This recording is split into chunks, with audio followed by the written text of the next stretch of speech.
Right, the much anticipated municipal elections will go ahead next month after the Constitutional Court dismissed the application by the Electoral Commission of South Africa to postpone them to February next year. Now, this means the first-time entrants to the political arena, us the people, who also made submissions to the Moseneke Commission on fitness to hold the elections, will get to contest this year. Now, as the People Party, their spokesperson, Tshireletso Mati, joins us now to give us his reaction. Tshireletso, a very good morning to you. Such a pleasure to be talking to you this morning. When that ruling was made yesterday, just give us the sentiments around it.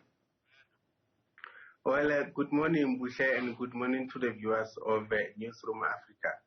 Well, I think in our view, I mean, if you check our sentiments to the Moseneke Commission, and even we did not even want to participate in the Constitutional Court process because we knew for sure that the elections would go on, and we knew that postponing elections was simply impossible. I mean, the Constitution of South Africa is clear, and even the legislations that support the Constitution make it simply impossible for even the Constitutional Court itself to postpone elections. So we never expected that they would be postponed, and we had always been preparing for the elections.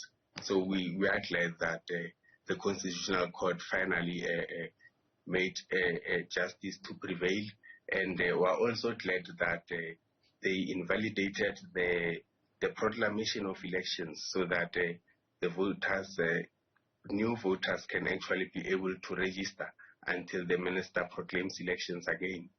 Now, in your submission that you made to the Constitutional Court regarding these elections, you were very vocal about why these elections should be happening and as to how undemocratic it is for them to not be taking place. So, as you say, you obviously are very pleased by the outcome, but just talk to us about the readiness, irrespective of the fact that the elections now have been delayed. The voter registration weekend has been delayed as well. We're about 7 weeks out. Talk to us about how ready do you think the IEC will be to be able to hold them free and fairly?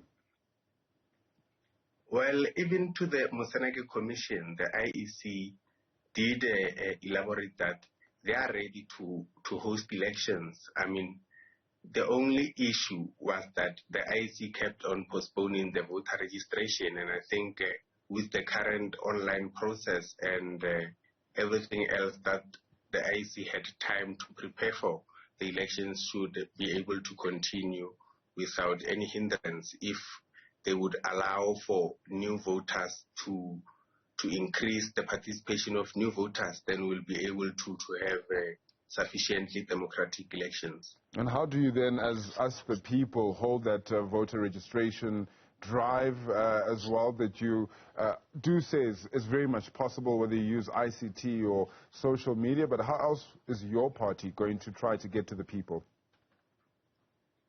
Well, by particularly increasing awareness about the importance of voting, especially to young people, and ensuring that they are aware of the online voter registration process, because I think it is the most efficient mechanism that we can use to get to increase the number of voters and particularly the number of young voters. So I think our focus is particularly on exploring the online voter registration process and also allowing for awareness towards any weekend or any day that would be proclaimed for voter registration physically.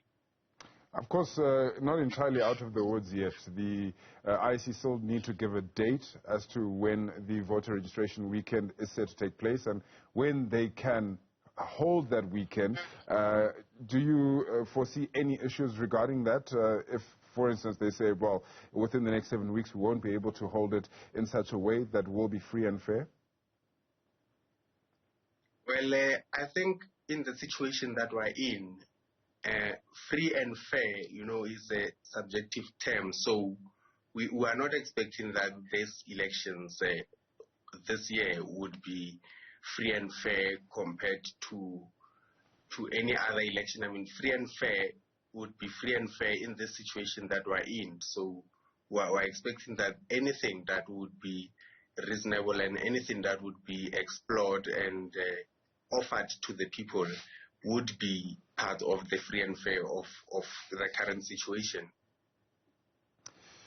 Tshireletso Mati, thank you so much for your time. That's the As the People spokesperson, first-time player in the election game, if I can put it that way, and they will be, of course, have their names on the ballots as we take to the polls in the next 7 weeks or so.